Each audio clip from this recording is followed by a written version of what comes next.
everybody, welcome to The Den, the show where I ramble on about things that are on my mind. I am your host, AccursedTigress, and today we're going to be talking about, basically, video game restoration and preservation. Now, before we officially get started, I have to put a disclaimer here. I am in no way, shape, or form a professional on this subject. I do have some strong feelings, so prepare for some potential swearing inbound. That being said, let's get started. Now, before we really get into the nitty-gritty of this video, I just want to go ahead and make a shout-out/suggestion. If you guys want to see professionals discuss this topic, I highly suggest you check out the guys at Hard for Games. They are absolutely fantastic at what they do. They've unveiled, they've uncovered tons of betas and dev carts for the N64 and the Game Boy and all that. So if you guys want to see these dudes delve into gaming history, go check them out. They're awesome. But now, let's get started. So, for a lot of people, video game preservation is an absolute necessity. One of those people being myself. I personally believe that every game, regardless of whether or not it was released, should be preserved for all to see. That being said, obtaining and preserving these various ROMs, these various dev cartridges, is very difficult. It is insanely difficult, and it is insanely expensive. I just recently got done watching an episode about a Super Nintendo kiosk that was used back in the day. And apparently, all in one go, the kiosk itself is like, it's between $500 to $1,000, guys. $500 to $1,000. Possibly even more now. And that's absolutely insane. And the thing is, it's priced that way because they're so rare. Because retail chains like Walmart and GameStop, I guess, toss out old video game display kiosks or demo kiosks after a console has had its run. And that is just sad. That is just absolutely sad. Because there's so many things we could learn. So many things we could learn about a game's construction from those kiosks.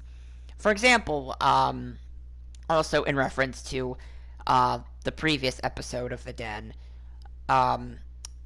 Dinosaur Planet, there was a kiosk demo disc for Star Fox Adventures, and somebody took the time to get into the game's code, and they uncovered tons of assets, textures, character models, even a vast majority, a good decent chunk of the dialogue was still in that Star Fox Adventures kiosk disc. And this is exactly what I mean by we need to preserve stuff like this, because then we could get better insight into games that, quite honestly, met a terrible fate. Again, like Dinosaur Planet. It became Star Fox Adventures, but there was so much left out. There was so much that had changed and been left, and so much that had been left out. It's insane.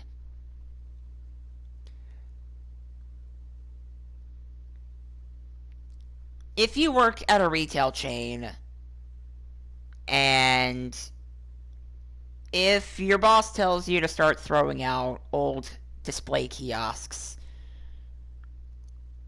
I encourage you to take one home with you. I encourage you to take one home with you. Because who knows? Maybe that console has an unfinished, unreleased game on it. Like how Happy Console Gamers Xbox, I think it was, the Xbox Dev Kit, had an unreleased South Park game on it. Who knows?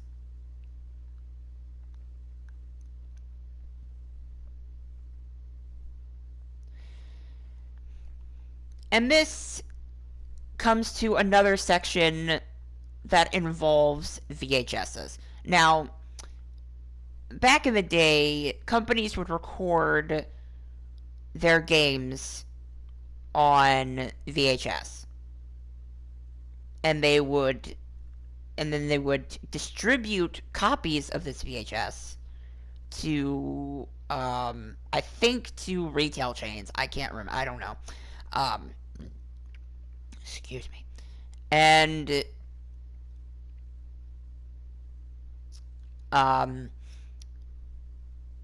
it basically, these VHSs would have gameplay demonstrations on them. That way, potential investors could see the game's progress. And I bring this topic up because there are several games that have been recorded on VHSs. Two of them being rare titles. Conker's 12 Tales, and, again, Dinosaur Planet. Now, the Dinosaur Planet VHS, or at least the Dinosaur Planet demo, was posted to YouTube, I think, around 2014, 2015, maybe even earlier than that. And it's not in a very presentable state. It's low quality. There's a bunch of buzzing and background noise. There's artifacting. It's insane. And for some reason, the Conker 12 Tales VHS is in a more presentable state. The visuals, at least last I remember, the visuals were clearer. The audio was smoother. There wasn't any hissing or white noise in the background. But back to the Dinosaur Planet VHS. Somebody has to own this VHS. Somebody out there knows that this VHS contains valuable information on it.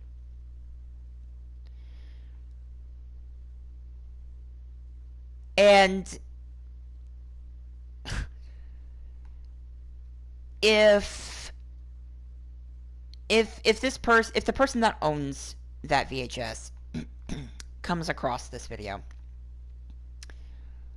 I implore you, send that VHS to Hard for Games. That way they can up-res it. They've done it with a Majora's Mask promotional tape. They've done that with a Majora's Mask promotional tape. And it is spectacular. It's full HD. It's got great audio. I can promise you, if you give this VHS to Hard for Games, if you let them up-res the footage, it will be a sight to behold. And I'm also extending this plea to the owner of the Conquer 12 Tales tape. I am extending this plea as well to them, because this game, a lot like Dinosaur Planet, is highly sought after. We know that Conquer 12 Tales exists. We know that Dinosaur Planet exists because of past promotional materials. And we need these games. We need these games to either come out or be treated with some form of recognition by the creators. Granted, they both became games that were released later on.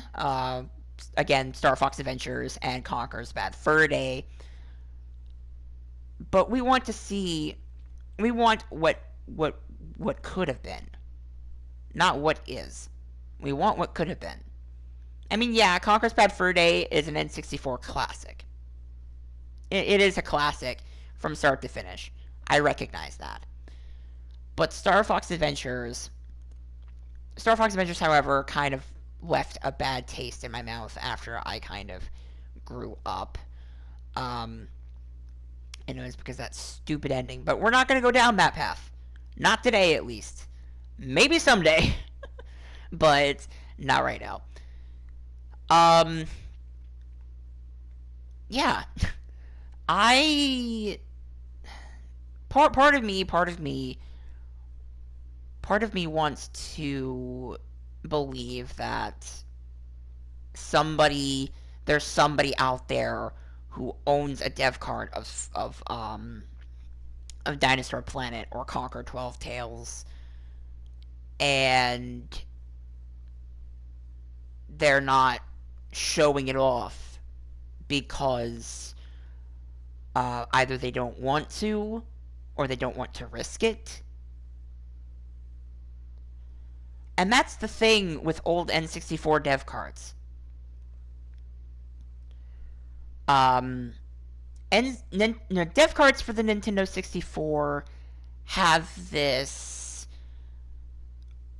really odd and kind of terrifying failsafe. And it's kind of a kill switch code. Once you boot up one of those dev cards, you can never turn it off. Because if you do, the data will be erased.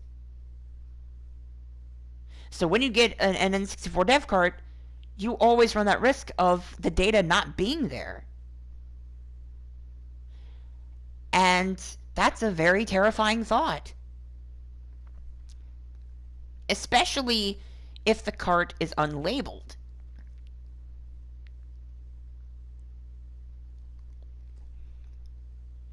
If there is no code name or no title,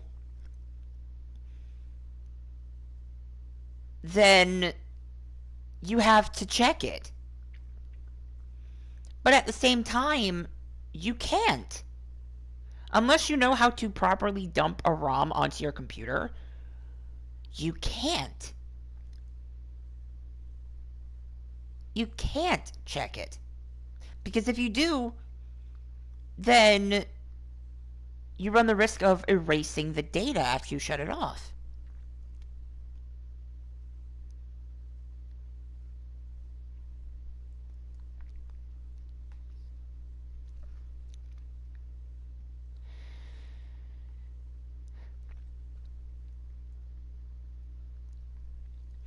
Of course,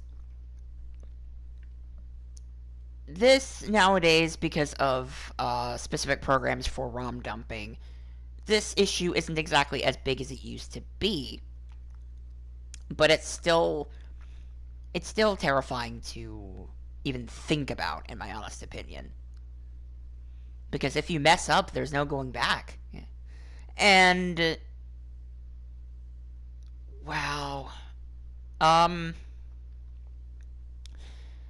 of course, the bigger problem here are digital only games. games like Warframe, like you see here, or Sonic Mania.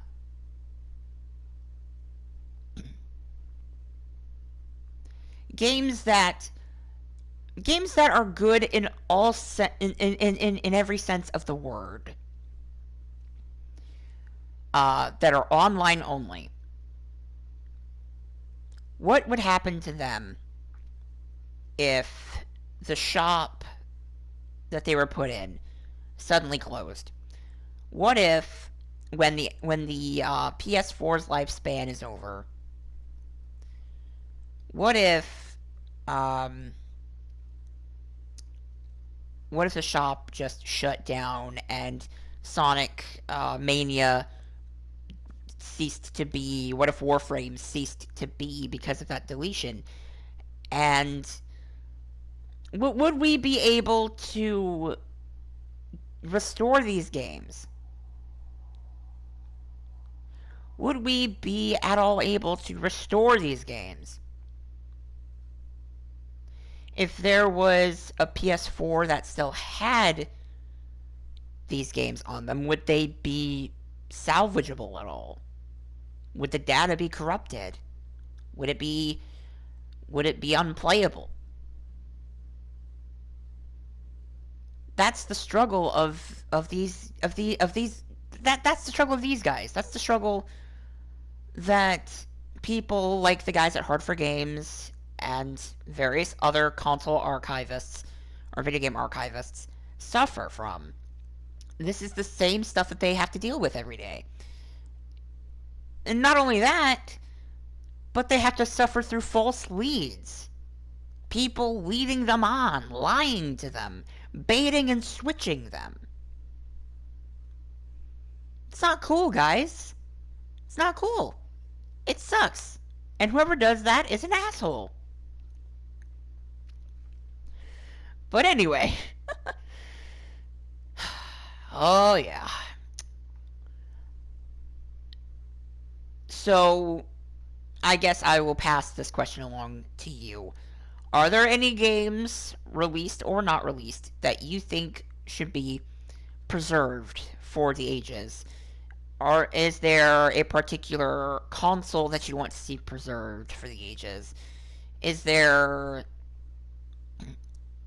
a particular method for preserving games that you find the most effective, whether it be online storage or physical storage?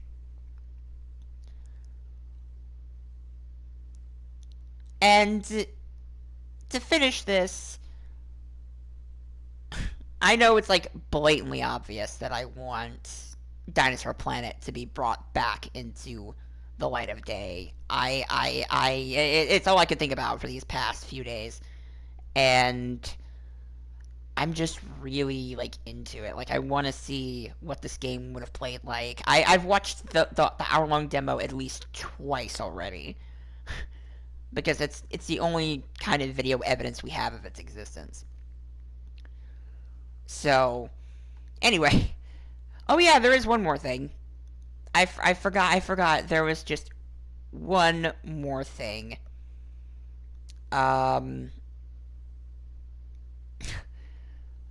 There's something that the H4G guys brought up, and that is the possibility of an N64 Classic Mini. So, yes, the N64 Classic Mini might be a possibility, and if that is indeed the case, could we see Mother 3 or Earthbound 64 and Dinosaur Planet on this particular classic console? Probably not, because development on Earthbound 64 wasn't really all that far gone.